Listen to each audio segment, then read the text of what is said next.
Bugungi kunda O'zbekiston yoshlari dunyoning turli davlatlaridagi nufuzli universitetlarda o'qib, bilim va tajriba orttirmoqda. Ular orasida ilm-fan, texnologiya va innovatsiya yo'nalishida yurtimiz nomini munosib himoya qilayotgan faol va tashabbuskor yoshlar ko'p. Assalomu alaykum. Bugungi dasturimiz mehmoni Nova Robotics jamoasining muhandisi Saidakbarxon Po'latov. Saidakbarxon Po'latov 2023-yil Toshkent shahri Turin Politexnika universiteti bitiruvchisi. 2025-yil Amerika Qo'shma Shtatlaridagi Arizona State University bitiruvchisi. President Tech Award 2023 startap loyihalar musobaqasining ijtimoiy sohada raqamli texnologiyalar yo'nalishida Visol va Luma loyihalari asoschisi. El-yurt umidi jamg'armasi stipendiyati. O'zbekiston Respublikasi Innovatsion rivojlanish vazirligi huzuridagi Yoshlar akademiyasi a'zosi.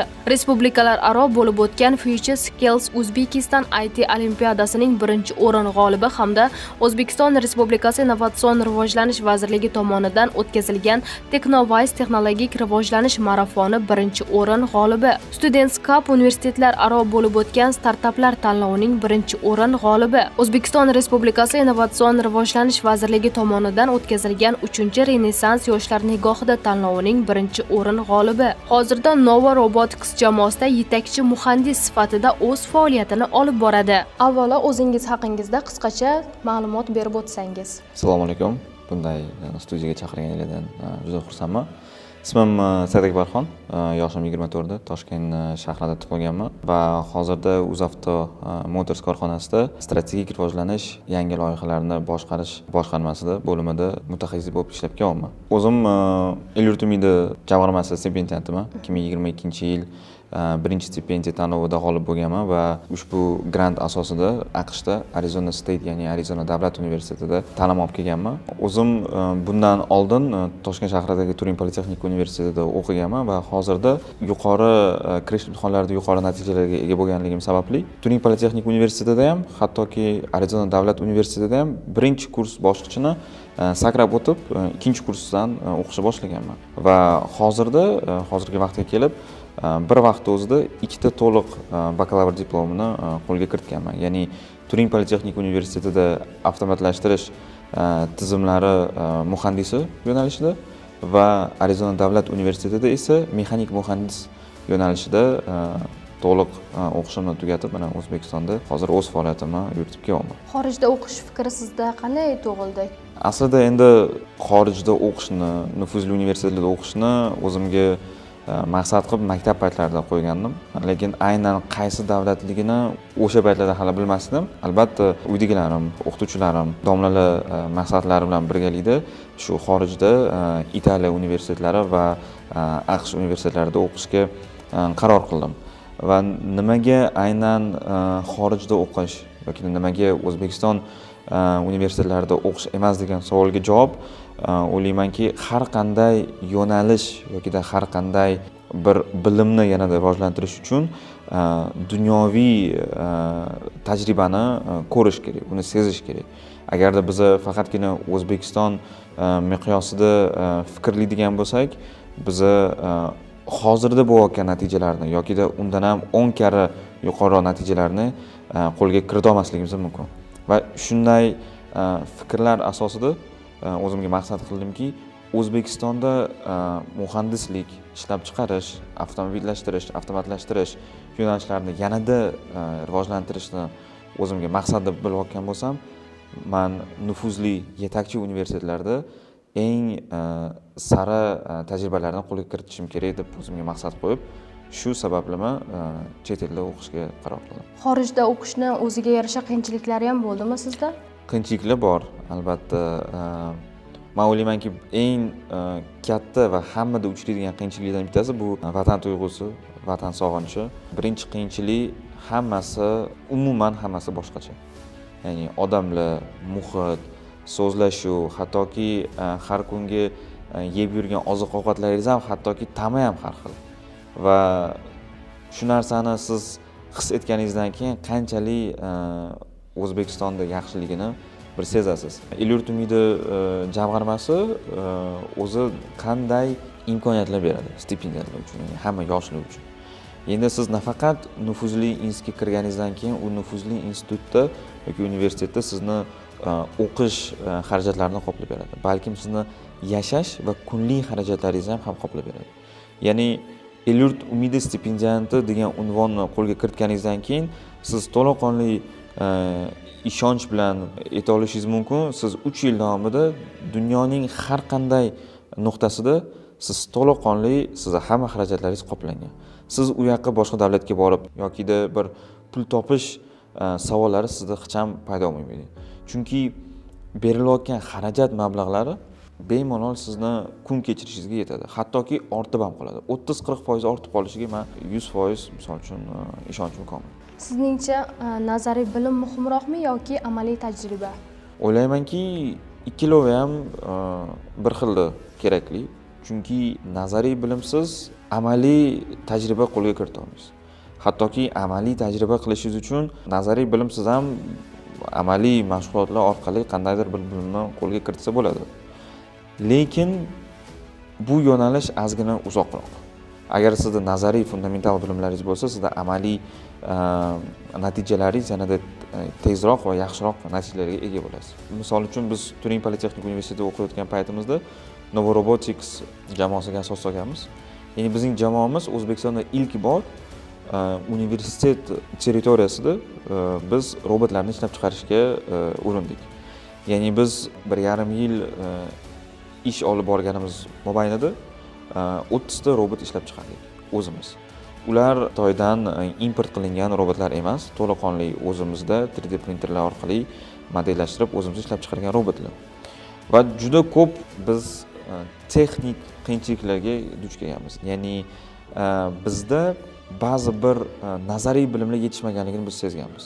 Turin Politexnik universitetida olgan bilimlarim ustiga AQShda olgan bilimlarimni qo'shganda men hozir yetib tushunyapmanki, agar shu bilimlar robotni ishlab chiqarayotgan paytda bo'lganida biz unday texnik muammolarga duch kelmasdik.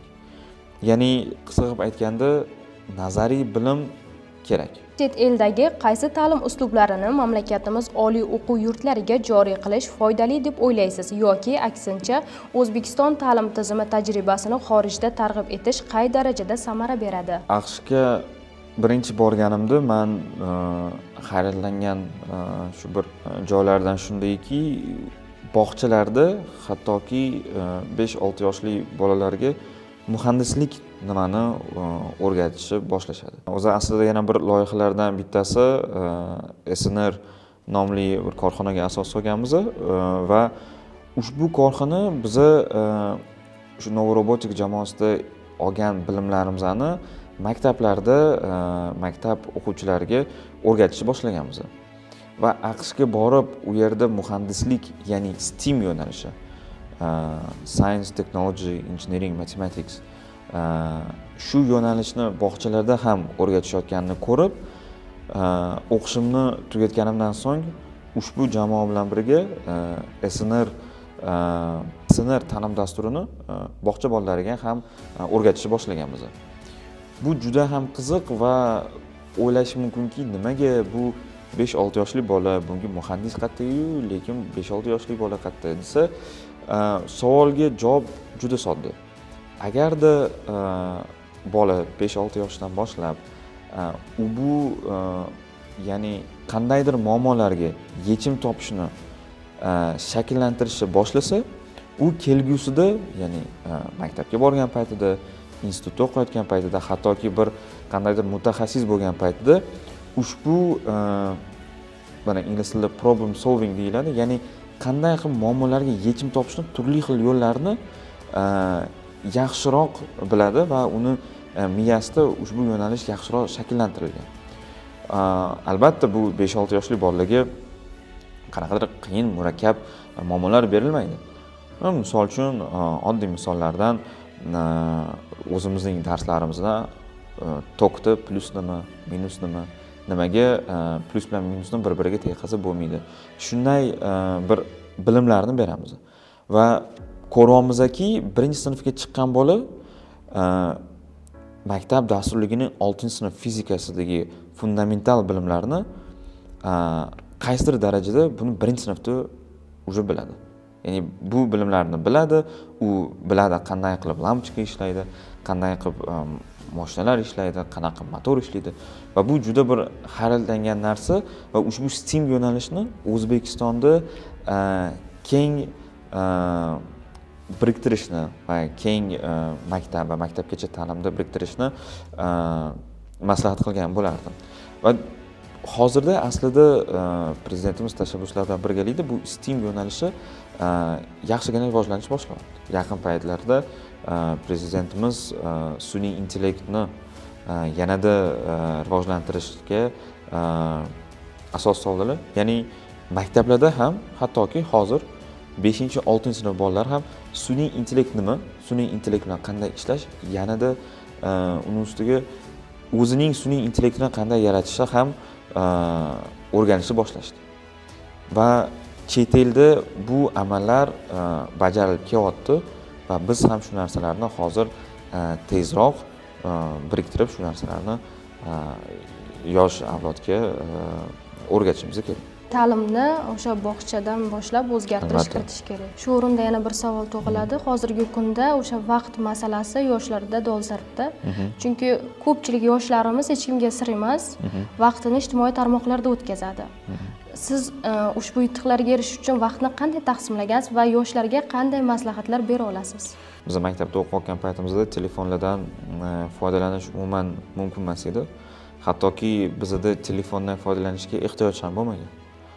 Hozirda ko'rishimiz mumkin, bolalar ko'chada o'z tengdoshlari bilan kamroq vaqt sarflashadi yoki sportga kamroq vaqt ajratishadi. Ko'p vaqti shu telefon yoki kompyuter oldida qolib ketyapti. Buni foydali tomoni ham bor, zararli tomoni ham bor.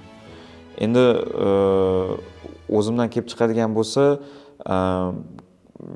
ota-onam maktab paytida o'qiyotganda maksimal tarzda meni vaqtimni effektiv rejalashtirishgan. Ya'ni maktabdan keyin qo'shimcha mashg'ulot, u sport bo'lishi mumkin yoki qo'shimcha bir qanaqadir fan bo'lishi mumkin, til bo'lishi mumkin va qarabsizki, misol uchun 8:30 da boshlangan dars 8:30 dan keyin shu mashg'ulotlar bilan, sal dam olishlar bilan soat 5larda, 4larda men misol uchun uyga kelib ozgina o'zim ustida ishlashim mumkin edi. Va bunaqa paytda telefonga hech qanaqa ehtiyoj bo'lmagan. Unaqa paytda dam olish, gaplashish ko'proq qiziqroq tuyulgan. Xorijga o'qishga, topshirishga tayyorlanayotgan yoshlarga maslahatlaringiz nimalarga e'tibor berish kerak ko'proq? Oxirgi yillar davomida bilimga juda qattiq fokus qaratildi va biz bilimlarni zo'r egallayapmiz. Insga kirish ko'rsatkichlari, xalqaro bilim ko'rsatkichlari va sertifikatlari, testlardan biz yuqori natijalarga ega bo'lamiz. Hattoki ko'rishimiz mumkin, bizning ko'pgina yoshlarimizni nufuzli top 10 ta, top 100 ta kiradigan, shu ro'yxatga kiradigan oliy ta'lim muassasalariga birinchi o'rinlarda kirishyapti. 100% grantlarga ega bo'lishyapti. Bu zo'r. Faqat bu zo'r shu natijani egallab olgandan keyin, u yoqqa borgandan keyin ikkinchi darajali muammolar kelib chiqishi mumkin. Va bu narsa ingliz tilida soft skills deyiladi. Ya'ni insonni bilim orqali emas, qanaqa qilib odamlar bilan muloqotlashishi, qanday qilib o'zini fikrini tushunarli darajada yetkazib berishi, qanaqa qilib osongina o'rtoqlar orttirishi yoki kimdir bilan tanishishi. Mana shu yo'nalishlarni agar bizning yoshlarimiz hozirda rivojlantirishmasa, shuncha o'qigan bilim bir xillarda ko'rinmas bo'lib qolib ketishi mumkin. Ya'ni soya ostida qolib ketishi mumkin. Amerika Qo'shma Shtatlarida o'qib yurgan vaqtingizda sizga boshqa kompaniyalardan ham takliflar tushdimi ish bo'yicha, loyihalar bo'yicha? Ish tushdi. Hattoki u yerda stajirovka, ya'ni malaka oshirish jarayonlarini ham ko'zdan kechirdim. Ulardan misollardan bittasi Kaliforniyalik korxona Dreamscape Immersive meni o'zbek tiliga agar tarjima qilganda 3D modellashtirish dizayneri lavozimiga chaqirishdi va biz ushbu korxonada hozir balkim eshitilishi balkim juda bir qiziq bo'lishi mumkin. Biz AQShda, Arizona shtatida institutda bo'lib turib, Mars sayyorasini to'laqonlik 3D modellashtirdik. Ya'ni institutda Arizona State universitetida shunday bir fan bor. Ya'ni yo'nalish, to'g'rirog'i kosmik yo'nalish va ushbu kosmik yo'nalishda ular universitetda turib Marsni yokida Marsga borganda qanday mashg'ulotlar olib borishini praktika, ya'ni amaliy jarayonni ko'zdan kechirishligi kerak. Lekin ular amaliy jarayonni ko'zdan kechirishligi uchun ularga bir qandaydir metodika yoki qandaydir instrumentlar berish kerak.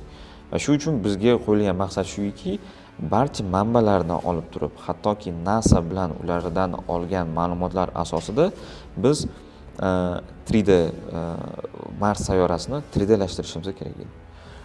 Va ushbu 3D modelimizni VR deyiladi, ya'ni virtual haqiqiy jarayoniga tushirishimiz kerak.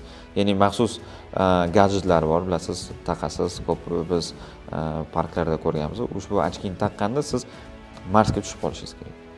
Va bunday loyihalar juda ko'p edi. Sizda shuncha taklif, loyihalar bilan ishlash imkoniyati bo'lgan ekan, lekin nima uchun yana O'zbekistonga qaytib o'z faoliyatingizni O'zbekistonda olib boryapsiz hozirgi kunda? Endi juda bir qiziq savol va ko'pchilikdan eshitadigan savolim.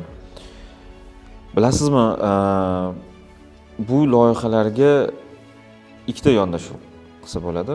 Birinchi yondashuv bu o'sha aytib o'tganimdek vatan tuyg'usi, ya'ni O'zbekistonni rivojlantirish uchun qo'yilgan maqsad. Va ikkinchi yondashuvi bu duch keladigan qiyinchiliklar va risk.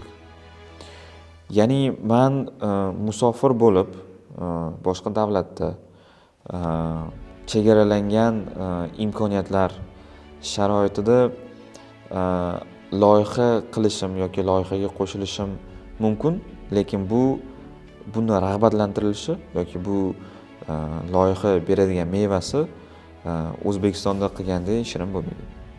Sababi O'zbekistonda bu loyihalarni amalga oshirishdan maqsad bu birinchidan O'zbekistonga foydasi tegadi.